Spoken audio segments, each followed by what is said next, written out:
Au nom de Jésus, nous allons prier. Azambia tena Yesu, sema nami tena leo. Ambia Yesu, haleluya, haleluya tena Yesu.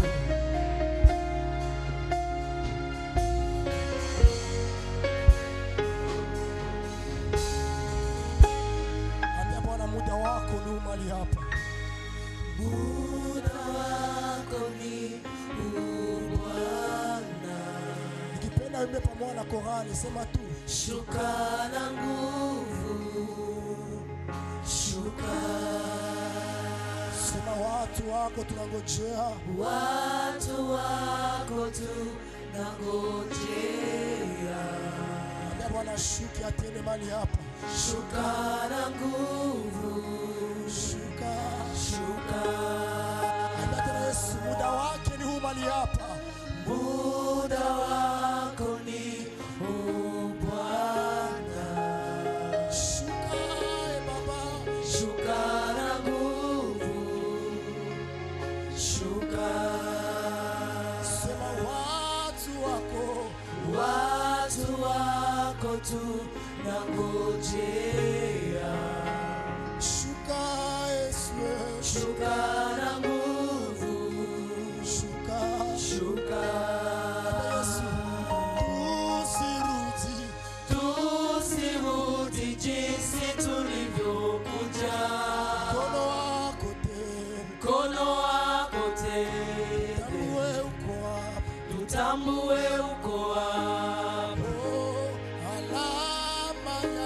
Alama za uwepo wako zionekane. Ijulikane ya kwamba Bwana uko na sisi. Bwana uko na sisi. Yesu, tusirudi jinsi tulivyokuja. Mkono wako tende, tambue uko hapo. Alama za uwepo wako zionekane. Ijulikane ya kwamba Bwana uko na sisi. Bwana uko na sisi.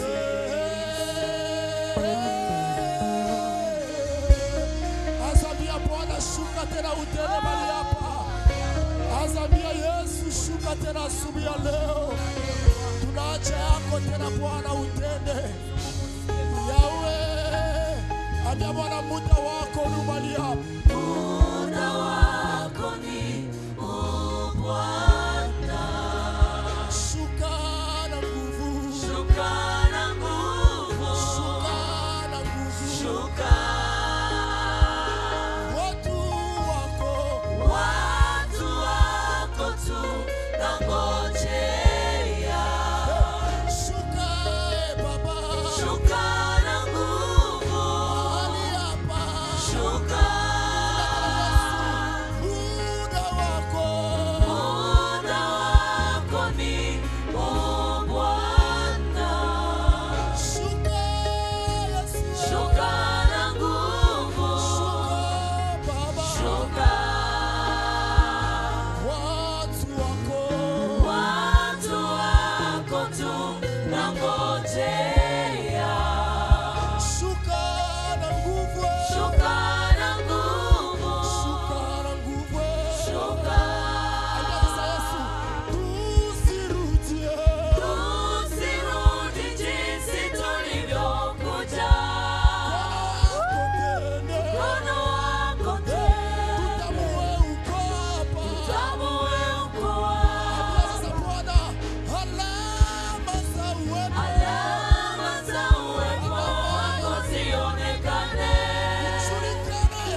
ushuhuda tena leo.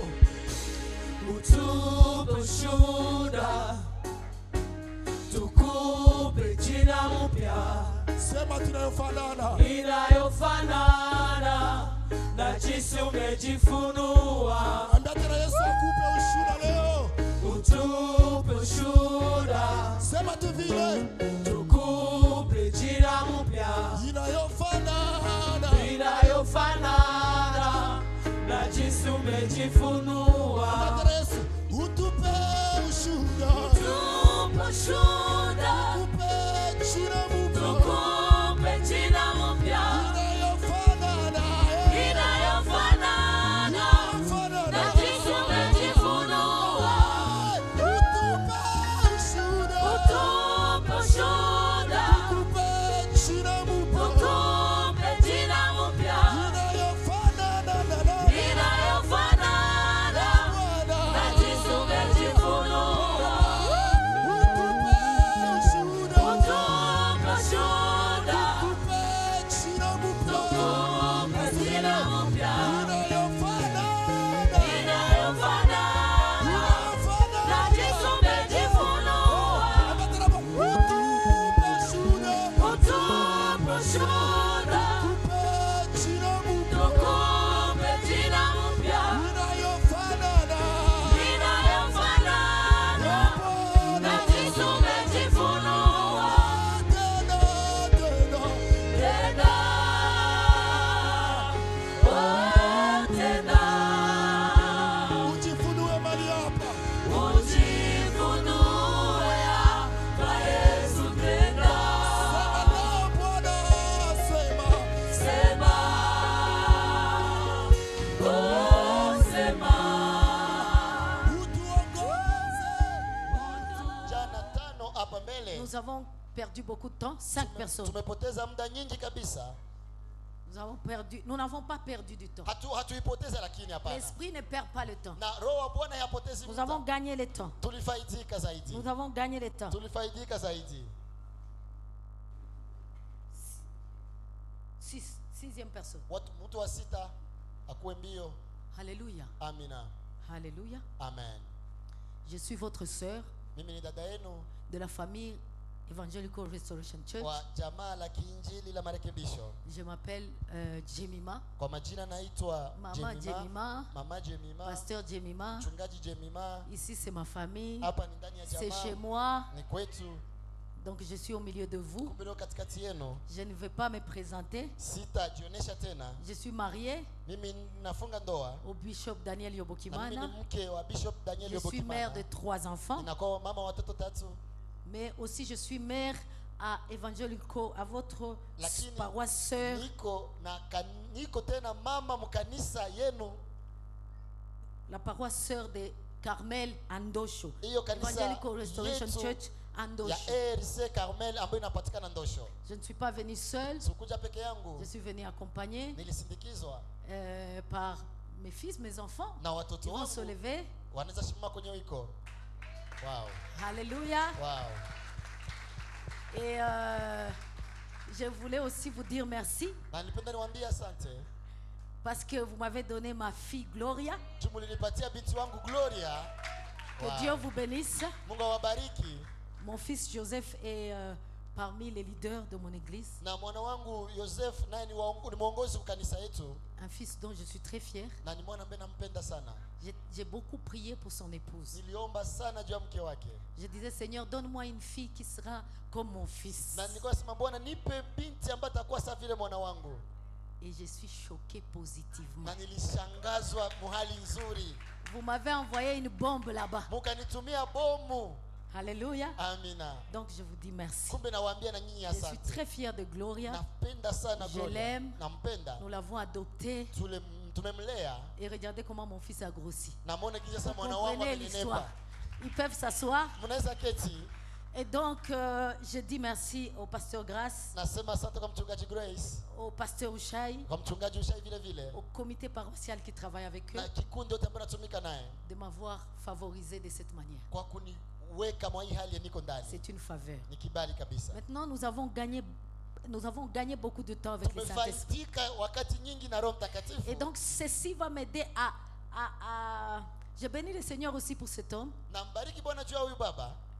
Je vous ai témoigné comment j'allais mourir de Covid. Niliwaambia kisi ningelikufa juu ya Covid. Et Dieu l'a utilisé comme un ange. Mungu alimtumikisha sama malaika. Il m'a amené un infirmier à la maison. Akaniletea mganga kunyumba. Il a amené les médicaments. Na akaleta na dawa. On m'a soigné dans ma chambre. Bali nitunzia mchumba yangu.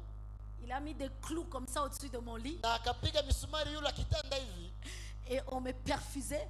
Wakanitilia maserumu. Et pendant une semaine ou 2 semaines, pendant 3 semaines, ilikuwa dakika wiki 3, ils m'ont perfusé, soigné. Waliniwekea tena serumu na kunitunza. Et c'est après que je suis allé à Simac pour faire le scanner. Na nyuma ndio nikaenda kusimaje kwenda fanya mtihani. Et ils ont dit et la Covid et les poumons étaient perforés. Et mafafu ilikuwa imeharibika. C'était à 85%. Ilikuwa kabisa inaharibika sana kabisa. 85% de destruction. Et ils ont voulu, le médecin voulait commencer à paniquer. Et puis il est venu à l'oreille, il lui a dit au fait, parce que le médecin disait à mon mari, il faut qu'elle commence directement les traitements. Et papa Moïse est venu lui dire à l'oreille, elle est déjà traitée. Et puis il a dit, il est traité. Comment? Et papa Moïse lui a expliqué comment je suis traité. Et le médecin a fait ça. Il a dit à papa Bishop, c'est étonnant, elle est très bien traitée. Vous pouvez rentrer. Et aujourd'hui, je suis vivante. Vous comprenez pourquoi on ne doit pas briser l'unité de l'esprit. Il n'est pas de ma paroisse de Carmel, mais par lui Dieu. Tu es là pour moi. Je suis là pour toi. À Virunga, ils sont là pour toi. À Indi, ils sont là pour... On est là les uns pour les autres. Donc on acclame pour Papa Moïse, que j'aime beaucoup. Et son épouse, bien sûr. Et vous tous, je vous aime. Passons maintenant aux choses sérieuses. J'aimerais que quelqu'un me chronomètre et me dise quand le temps est fini. Tu as la permission de me faire comme ça. Qui? Vous me donnez qui? Hein? Avant, quand il va me rester 10 minutes, tu vas faire comme ça. N'est-ce pas? D'accord. Voilà. On ne va pas prendre le temps. Voilà. Notre thème disait ceci. Recevoir la sagesse de Dieu, l'intelligence, les discernements par le Saint-Esprit afin d'atteindre sa destinée en Christ. C'est cela la clé. Alléluia. La sagesse, la sagesse, l'intelligence, le discernement par le Saint-Esprit sont les clés d'une destinée accomplie. Alléluia. Nous allons dire que la destinée, quelqu'un peut nous mettre quelque chose ici. Même ce vase, on le met là. C'est ça la destinée. Ah oui. Même ça. Ça c'est la destinée. Maintenant, pour que tu arrives à cette destinée, ceux qui étaient là ont compris c'est quoi la destinée. Alléluia. On ne va pas y revenir pour gagner le temps. Pour que tu arrives là-bas à la destinée, il te faut passer par ces 6 étapes. Alléluia. Première étape, tu dois d'abord recevoir la conviction du Saint-Esprit que tu es pécheur et que tu as besoin du salut.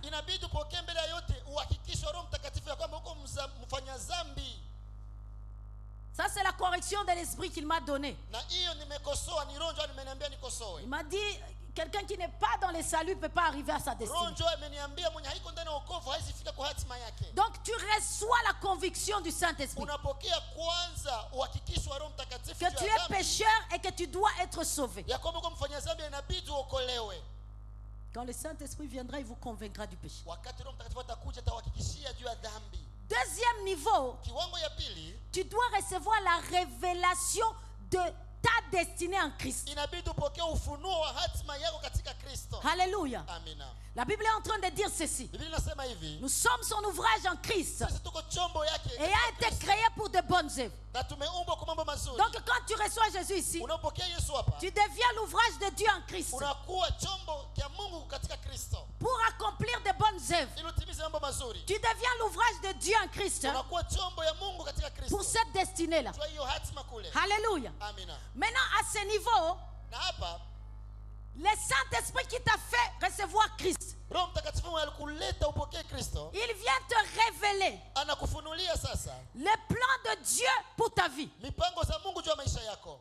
Alléluia. Amina. Et ça, c'est le thème de l'année passée. Na hiyo ni mada mwaka jana. Recevoir la révélation du Saint-Esprit. Pokea ufunuo wa Roho Mtakatifu. Donc, quand tu as fini ici Unapomaliza hapa avec le Saint-Esprit, na Roho Mtakatifu, le Saint-Esprit, Roho Mtakatifu il vient là. anakuja, Il te donne anakupa l'intelligence. akili. L'intelligence. Akili. Pas l'intelligence du monde. Hapana akili ya ulimwengu. L'intelligence de Dieu. Akili ya Mungu. Pour que tu comprennes ce qu'il t'a révélé ici. Ili uelewe nini ambayo alikufunulia. Alléluia. Amina. Je sais que je suis en train d'avancer avec ce qui était dans la Wenye semaine. walikuwa ndani ya wiki wanaelewa. Ceux qui n'étaient pas là, c'est un peu compliqué. Wenye hawakuwa pale mtaifuata kwenye Mais les mtandao. fichiers et aux médias, ils peuvent vous partager. Na tunakuwa na yote kabisa mtaipata. Alléluia. Amina. Donc le Saint-Esprit te convainc. Entre dans les saluts. Wakisha nakwambia wokoka. Entre dans les saluts. Ingia mwokovu. Tu es pécheur. Uko mfanya Entre dhambi. dans les saluts. Okoka. Quand tu es déjà entré dans les saluts, Ukishaokoka, il te révèle. anakufunulia. Tu n'es pas gratuitement dans les saluts. Kuingia mwokovu kwa Il y a un kweli. plan sur ta vie dans les saluts. Jua maisha yako ndani ya Il wokovu. y a un projet sur ta vie dans les saluts. Miradi ya Mungu jua Et ce wokovu yako. projet-là, c'est ça ta Na destinée. hiyo miradi ndio hatima C'est yako. ça ta destinée. Ndio hatima yako. Après t'avoir révélé ce projet, Kisha kufunulia hiyo il mradi. te donne l'intelligence pour que tu comprennes ça. Anakupa akili ili uelewe. Alléluia. Amina. Pour que tu ne sois pas comme les fils prodigues Usikuwe kama vile mwana mpotevu qui avaient connu qu'il était l'héritier, ambaye alijua kama ni mrithi mais sans savoir pourquoi il est lakini héritier, hakujua ni kwa nini, sans comprendre. bila kuelewa, Et puis il a dissipé na akavimaliza l'intelligence. akili. Et Jésus a dit ceci: Na Yesu akasema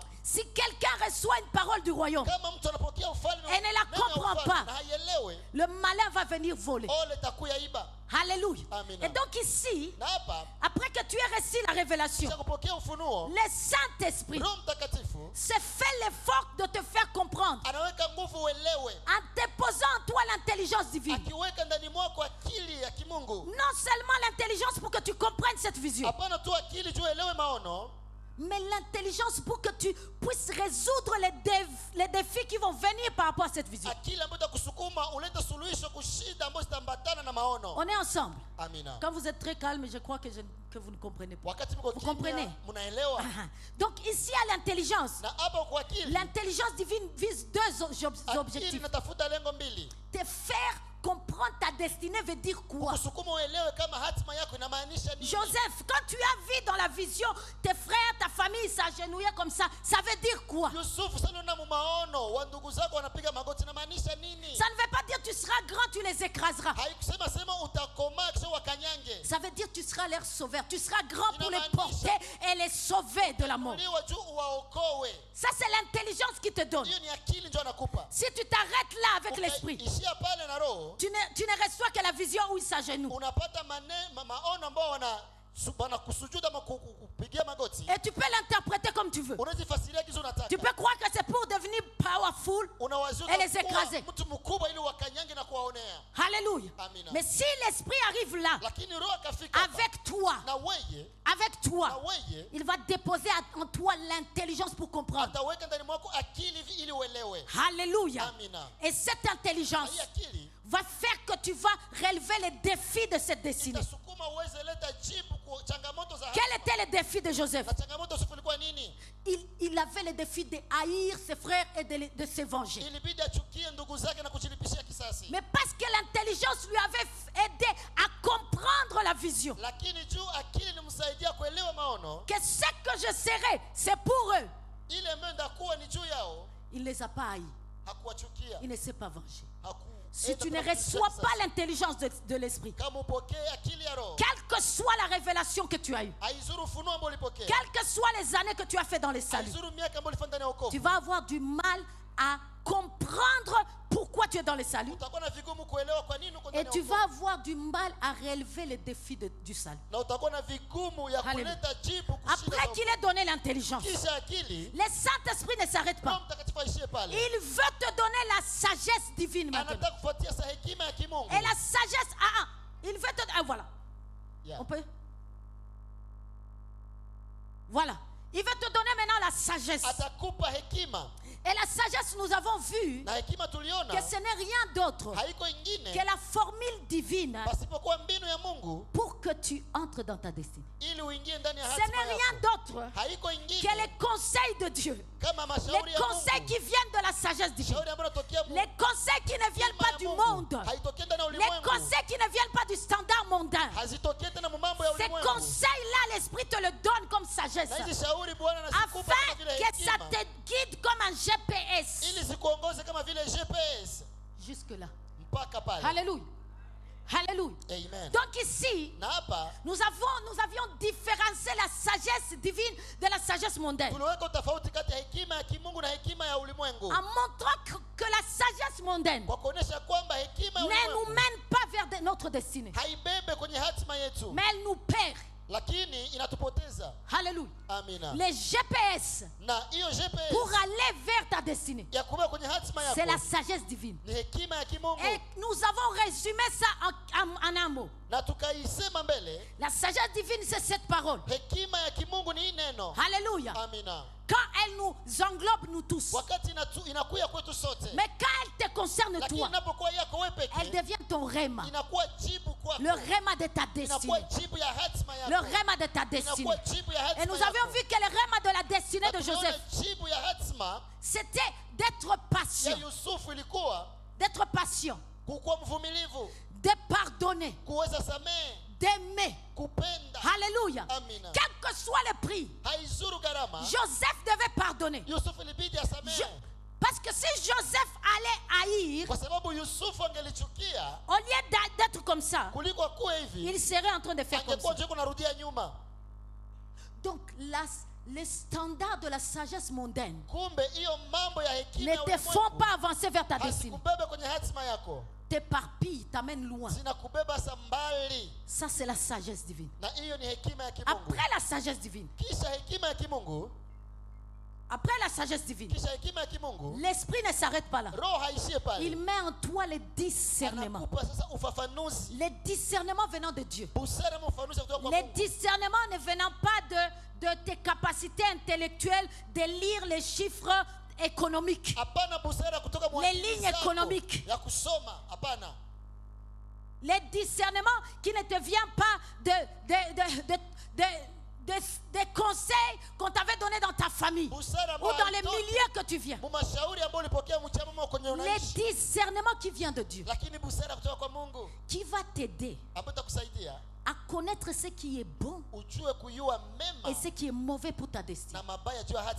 Ce discernement, s'il n'est pas là, même si tu avais eu tu as eu le salut, tu as eu la révélation, tu as eu la connaissance, l'intelligence, tu as eu le GPS, la sagesse, mais tu n'as pas l'intelligence.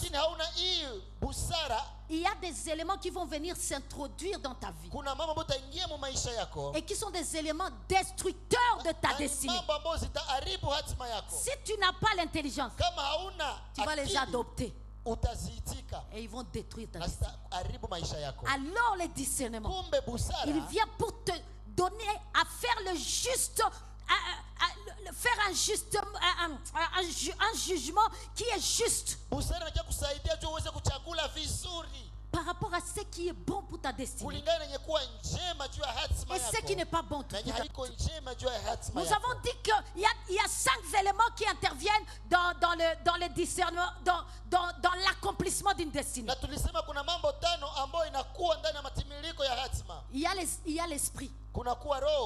Il y a l'esprit du monde qui est contre ta destinée. Il y a l'esprit de Dieu qui est pour ta destinée. Le discernement va t'aider à les disséquer. Alléluia. Il y a les hommes de ta destinée, les hommes qui ne sont pas de ta destinée. Le discernement va t'aider à distinguer. Busara itakusaidia uweke utofauti. Il y a les lieux de ta destinée Kuna pahali pa hatima yako et les lieux qui ne sont pas de ta na destinée. pahali ambayo iko ya hatima yako. Le discernement va t'aider à les distinguer. Busara itakusaidia utofautishe. Alléluia. Amina. Il y a le temps de ta Kuna destinée muda ya hatima yako et le temps qui n'est pas de ta na destinée. muda ambao haiko ya hatima Le yako. discernement va Na t'aider à busara distinguer. itakusaidia uweke utofauti.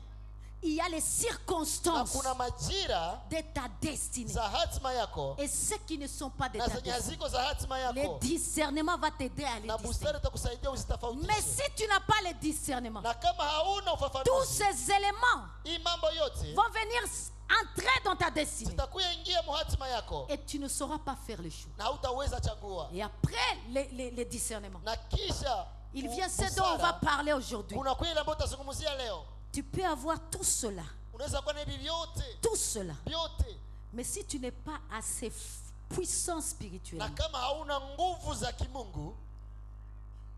je vais dire aujourd'hui quelque chose. Na leo nitasema kitu moja, L'affaire de l'accomplissement d'une destinée mambo ya matimiliko ya hatima n'est pas que l'affaire de tout ça. haiko ya hivi vyote tu, C'est une affaire de puissance. lakini inakuwa nayo inalomba nguvu ama uwezo, C'est une affaire de puissance. inalomba uwezo.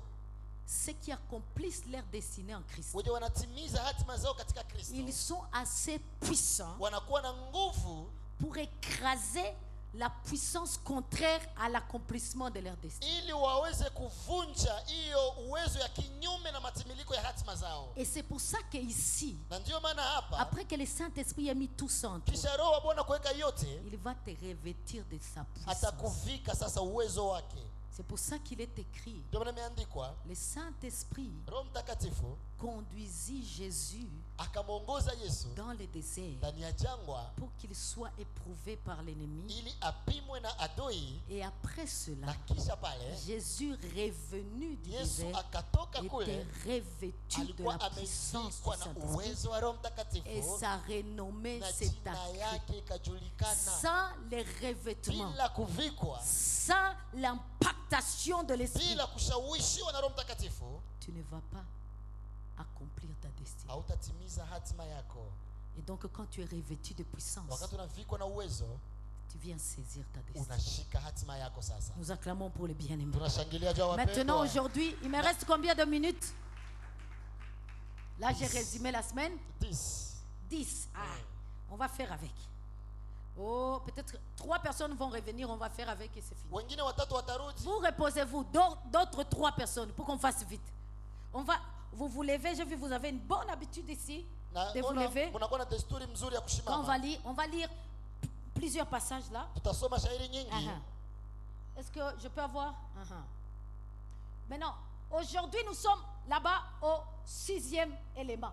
Na leo tuko Alléluia. kunukta ya 5. 5. Recevoir par le Saint-Esprit la puissance nécessaire pour l'accomplissement de sa destinée en Christ. Kupokea kupitia Roho Mtakatifu uwezo juu ya matimiliko ya hatima Recevoir par le yako. Saint-Esprit la puissance nécessaire pour l'accomplissement de sa destinée en Christ. Kupokea kupitia Roho Mtakatifu uwezo ya muhimu ili utimize hatima yako. Le Saint-Esprit nous donne la puissance nécessaire pour être témoin du Christ. Roho Mtakatifu anatupatia uwezo unaofaa ili tukuwe washuhuda wa Kristo. Nous pouvons nous lever pour lire. Tusimame na kusoma.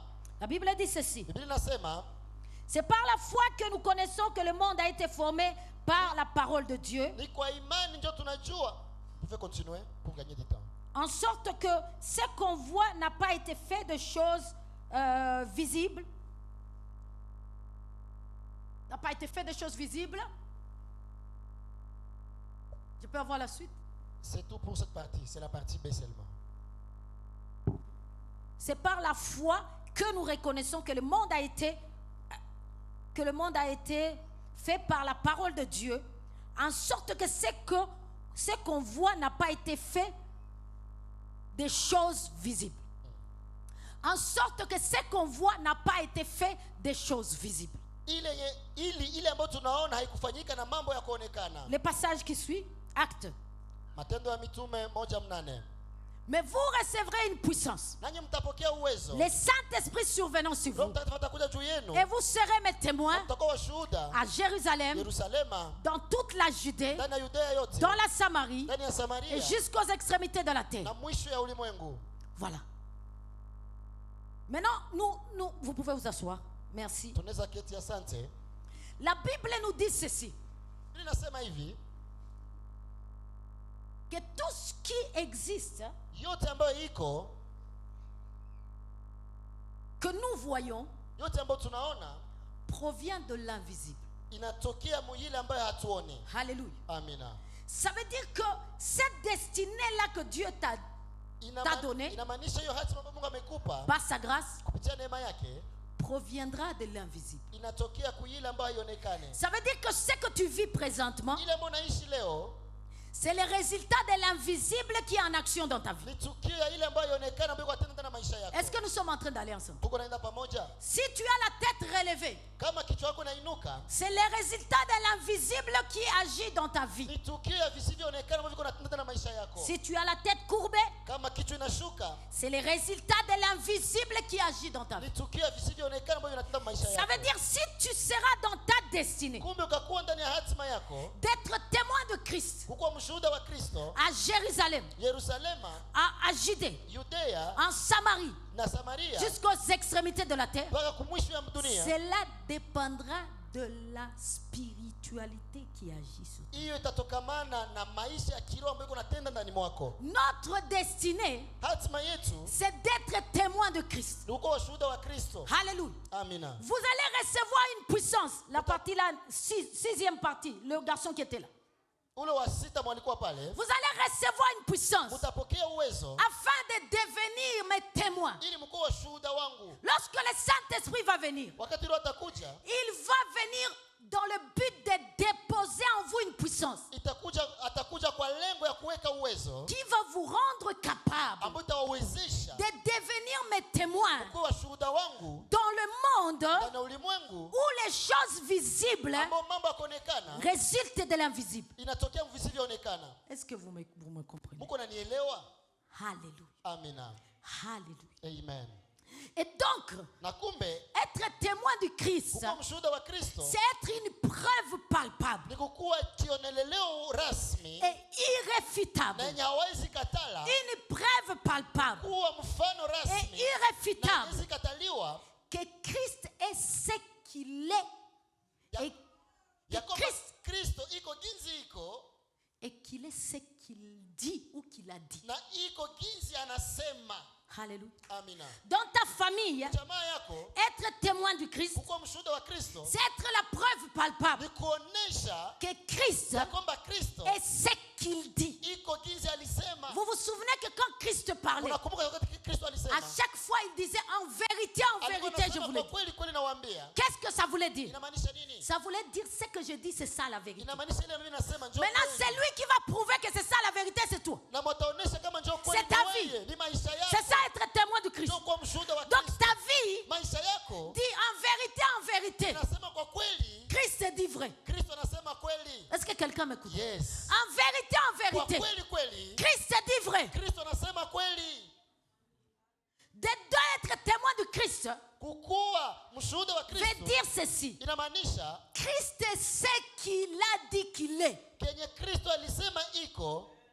Alléluia. Amina. Ta vie va parler. Maisha itasema C'est ça être témoin de Christ. njoo kwa mshuhuda wa Quand on Kristo. va te voir, Wanapokuona on va dire réellement Christ est Dieu. watasema kweli kweli Kristo. Réellement ni leur Mungu. Jésus là, c'est lui le véritable Dieu. Na Yesu njoo Mungu wa kweli. Alléluia. Amina.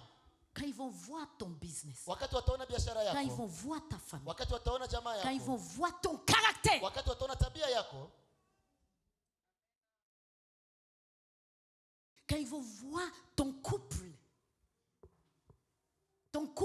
ndoa yako, comment toi et ton épouse, namna gani wewe na mke wako,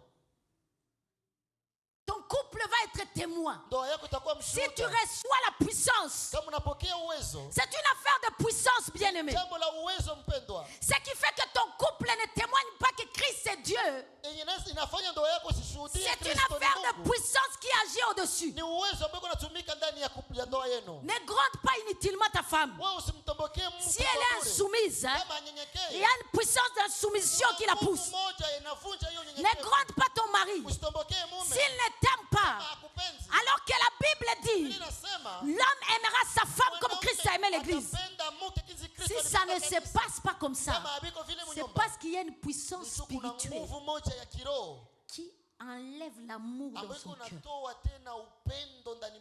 Et pourtant, ton couple est appelé à être témoin de Christ.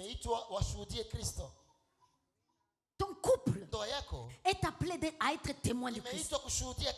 À Jérusalem, dans ta famille restreinte, dans ta famille élargie, en Samarie, chez les voisins, à Judée. Judée, c'est les voisins.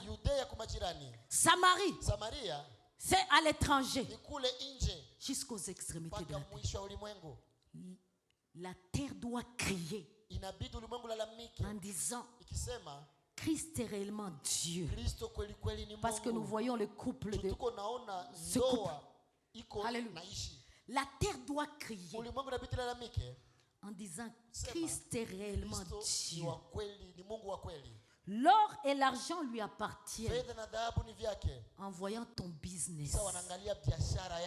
Ça, c'est la parole qu'il est dit. Pharaon a dit, où est-ce que je vais trouver quelqu'un d'aussi intelligent que toi, Joseph?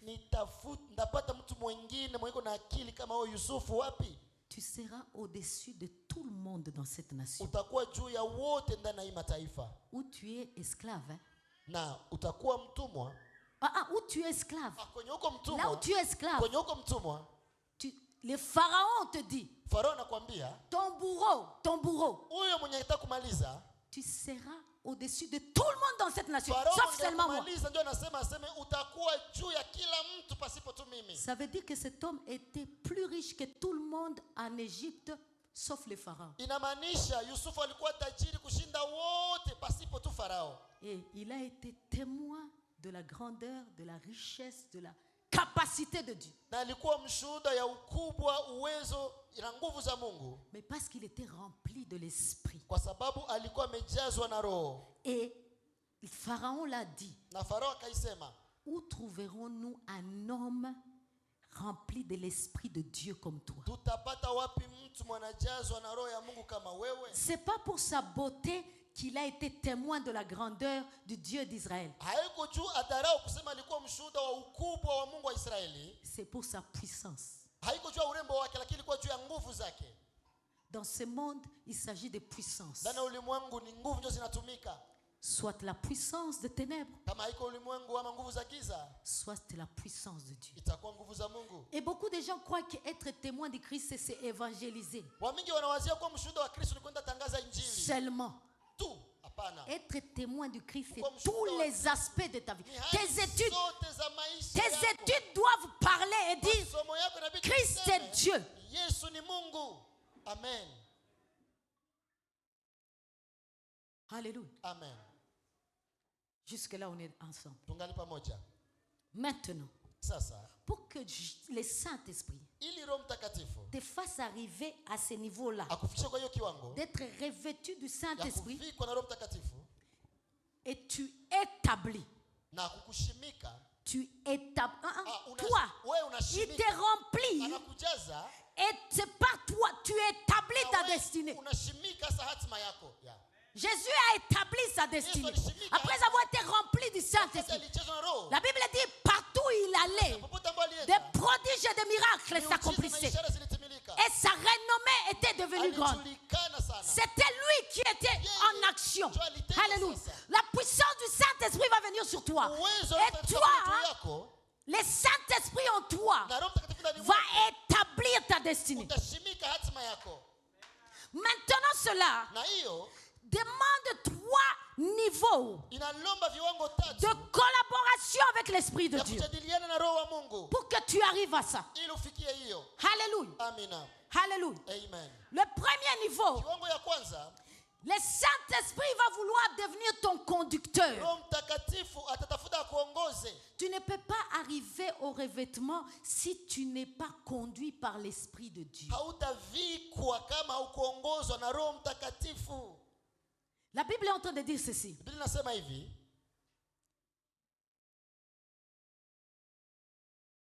Je t'instruirai, Psaume 32, verset 8. Je t'instruirai et te montrerai la voie que tu dois suivre. Je te conseillerai, j'aurai les regards sur toi. On n'interprète pas ça? Tu n'interprètes pas? Non, non, pour gagner du temps. Ok. Vous pouvez ramener. Je t'instruirai. Nami nitakufundisha. Ça veut dire dans cette destinée-là où tu es en train d'aller, pour que tu sois puissant et que tu parviennes à imposer, à dominer, il me faut moi Dieu t'instruire. Il me faut moi Dieu te montrer la voie que tu dois suivre. Et comment il va le faire? Par le biais du Saint-Esprit. C'est pour ça que la Bible dit ceci. Lorsque le Saint-Esprit viendra, il fera le psaume 38. Alléluia. Il vous conduira. Le Saint-Esprit, c'est Dieu. Tu ne peux pas arriver au revêtement spirituel surnaturel si le Saint-Esprit n'est pas celui qui a le volant de ta vie. Il faut qu'il soit le conducteur. Et nous avons plusieurs passages où la Bible dit le Saint-Esprit conduit Jésus.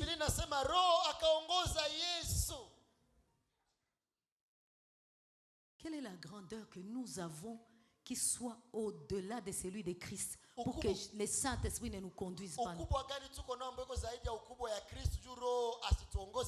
Si le Saint-Esprit a conduit Jésus, sur qui il est écrit, il n'y a rien qui existe qu'il n'ait créé. Celui-là, le Saint-Esprit le conduit. Quelle grandeur avons-nous pour conduire nos propres vies? Il vous conduira. Après que le Saint-Esprit ait senti qu'il a le volant, il viendra deuxième étape.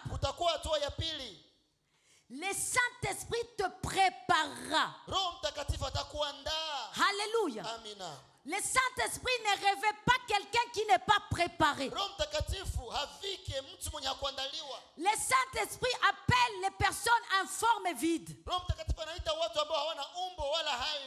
Mais il ne révèle pas les personnes informes et vides. Il leur donne la forme et remplit leur vie. Et la Bible nous dit ceci. 1 Pierre 5:10. 1 Pierre 5:10. Le Dieu de toute grâce, qui vous a appelé en Jésus-Christ à sa gloire éternelle. Là, c'est la destinée. Le Dieu de toute grâce qui vous a appelé en Jésus-Christ à sa gloire éternelle. Après que vous ayez souffert un peu de temps, transformation. Après que vous ayez souffert un peu de temps, vous perfectionnera. Transformation.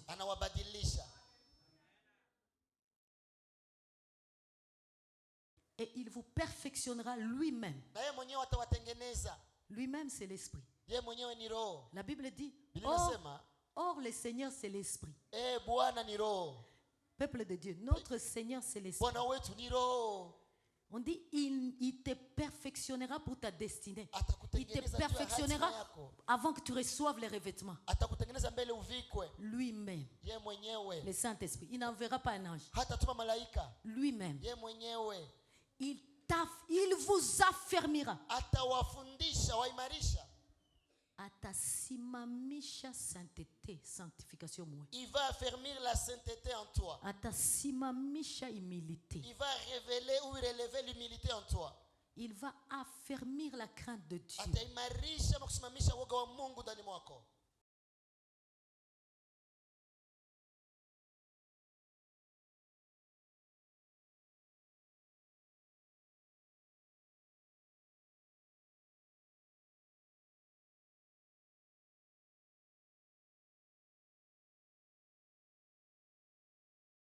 Et maintenant, après cela,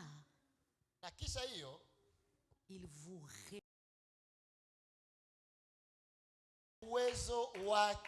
Donc Jésus-Christ de Nazareth, tu es créateur.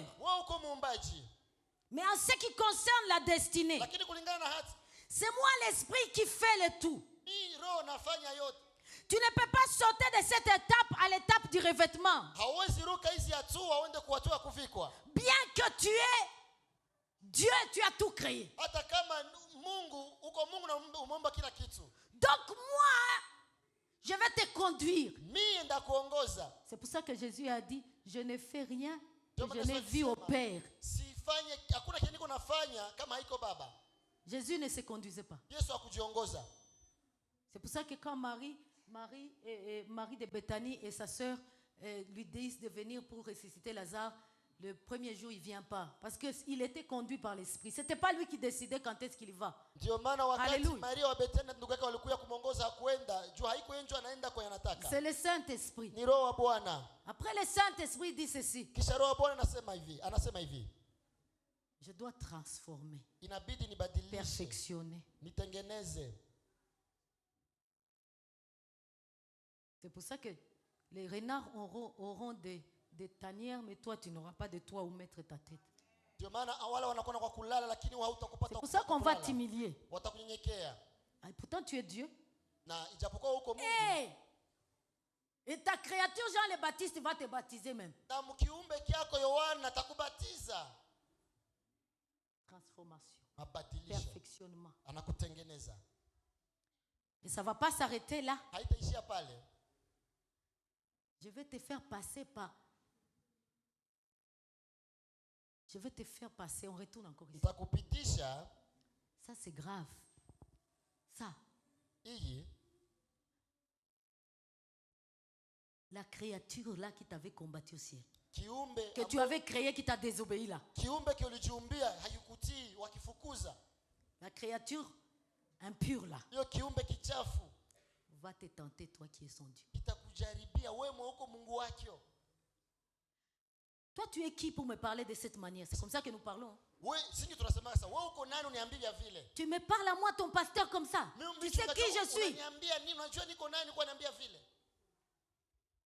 Quand tu es dans la période de transformation, n'importe qui peut te parler comme il veut. Christ, on lui a... Satan s'est permis de l'approcher et de l'éprouver. Il a tenté son Dieu. Le Saint-Esprit, la Bible dit, c'est le Saint-Esprit qui l'a conduit dans les déserts pour être tenté.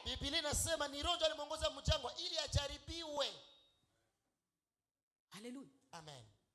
Et après, le Saint-Esprit dit ceci. Tu mérites ma puissance. Tu mérites ma puissance. Toutes ces années, je t'ai conduit. Je t'ai brisé, transformé, broyé, perfectionné. Alors je t'ai réveillé.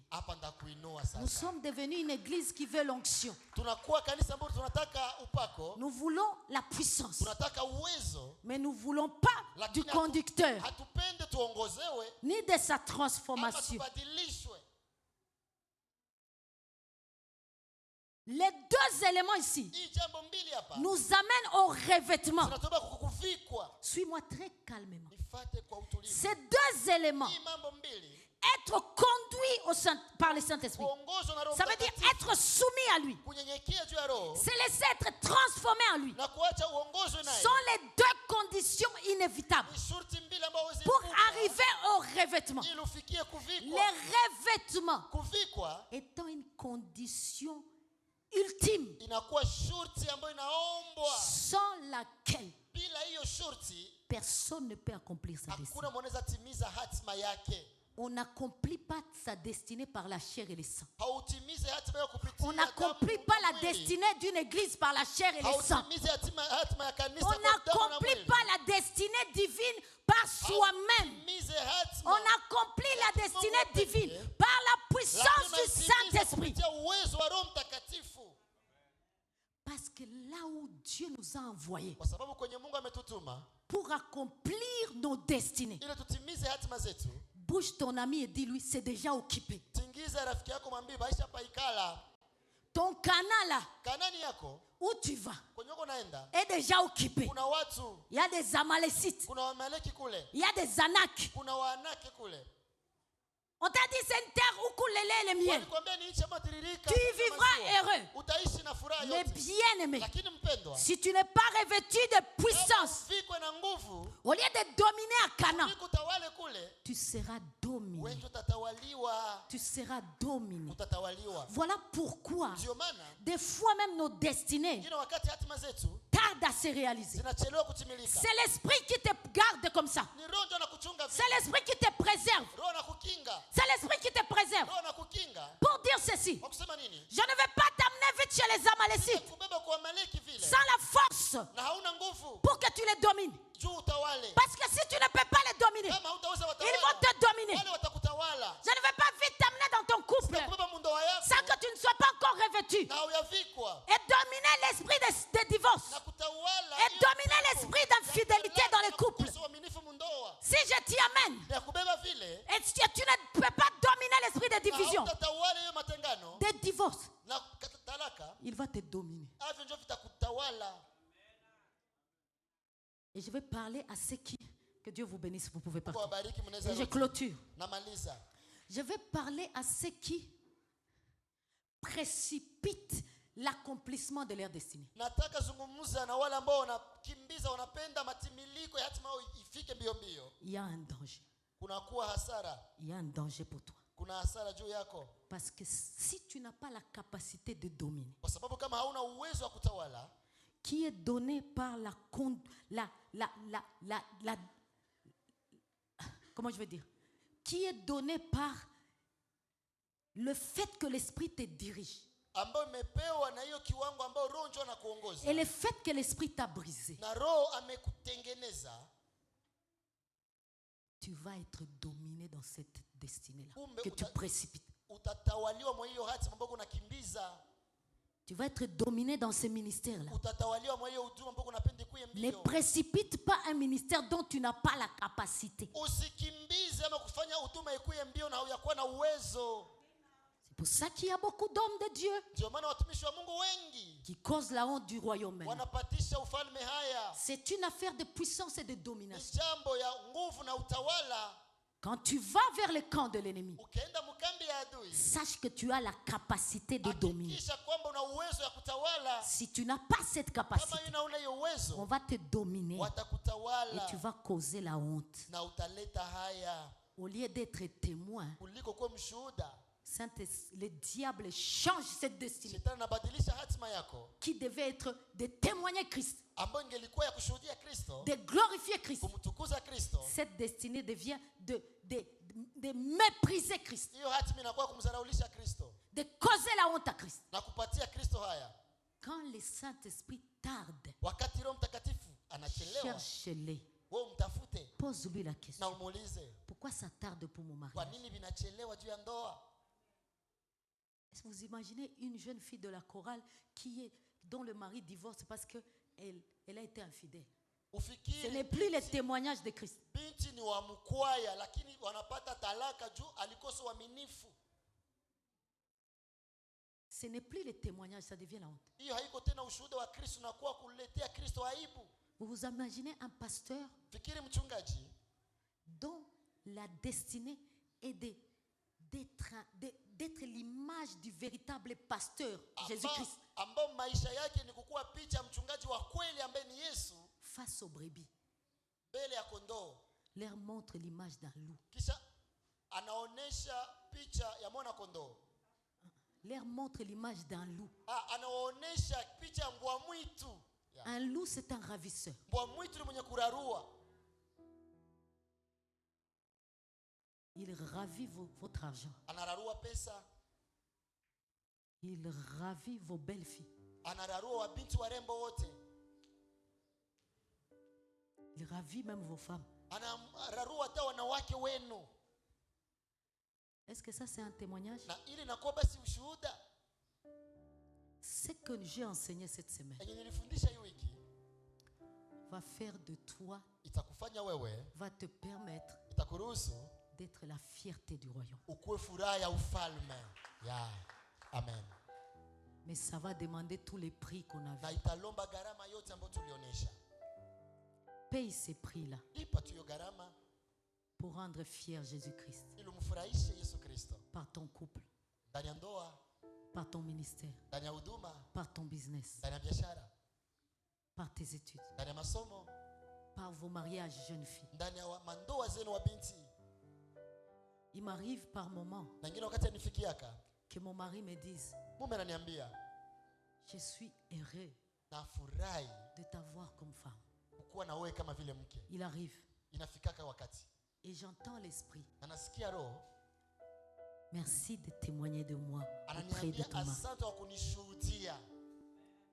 Chaque fois que mon mari me dit ça, Kila wakati mume wangu akaniambia vile, l'esprit me dit, roho ananiambia tu es un bon témoin de moi auprès de umekuwa toi. mshuhuda wa kweli kwangu kwa mume wako. Ton mari sait Mume anajua que je suis Dieu ya kwamba mimi niko Mungu et je peux donner une bonne na épouse. mimi nazaleta mke mwema. Yes. La Bible dit, et nous nous levons, nous clôturons. Tunashimama tuko Nous nous namaliza. levons, nous clôturons. Tunashimama tuko namaliza. Que ces derniers jours-là, Siku za mwisho, hiyo siku ya mwisho, quand nous arriverons au ciel, sasa utafika mbingu. il ne se précipitera pas vite à mettre la couronne. Hata tufika taji mbio mbio tu hivi.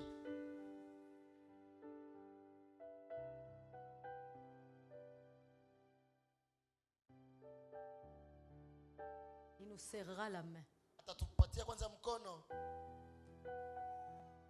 Il dira, na bon, atasema, bon et fidèle serviteur, mwema na mtumishi mwaminifu, entre dans la gloire de ton Dieu. ingia ndani ya ufalme wa Baba. Amen.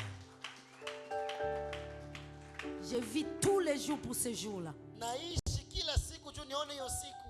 Je me dépasse même avec pleurs pour ce jour-là. Napiganisha tena kilio juu ya hiyo siku. Je me surpasse même avec larmes Nataka hata nishinde na machozi yote pour ce jour-là. juu ya hiyo siku. Travaille pour ce jour-là. Tumika juu ya hiyo siku. Non seulement sur terre, Hapana tu hapa duniani, dans chaque circonstance de ta lakini vie. ndani ya kila majira ya maisha. Que le maître dise, Bwana aseme, bon témoin, mshuhuda mwema, fidèle témoin, mwaminifu mshuhuda. dans ta boutique, bon Ndani ya témoin, duka aseme fidèle témoin à l'université, na ndani ya duka. bon témoin dans ton mariage, Aseme mshuhuda mwema. fidèle témoin à la chorale, bon témoin dans les ministères, fidèle témoin à Chatere Basiyaba. Rendelebo Chata, élève ta voix, commence à prier. La grâce d'être témoin. Rebo Sayama, Nelebo Sekere Baba. Mets-toi à genoux. Reba Kasata, Rema. Toi, commence à prier, commence à prier.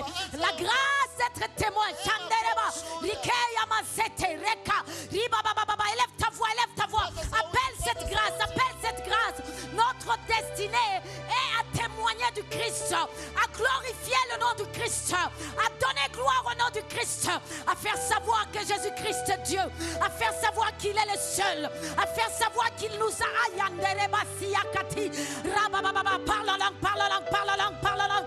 Risakayanda Raba, Rikayama Sata, appelé à donner gloire à Christ, dédié à donner gloire à Christ, destiné à donner gloire à Christ. Voilà ce que nous sommes, voilà ce que nous sommes, appelés à faire de lui Rasakatakara, la renommée de cette génération, la renommée de ce temps. Dans nos travails, à nos lieux de travail, dans nos maisons, dans nos couples, dans nos quartiers. Élève ta voix, invoque cette grâce. Le Seigneur veut que tu sois son témoin dans ton business. Il veut que tu sois son témoin dans ta famille. Il veut se révéler dans ton quartier. Il veut se révéler dans ta famille. Il veut se révéler dans cette nation. Il veut se révéler dans ton école. Il veut se révéler dans ton couple, à ton mari.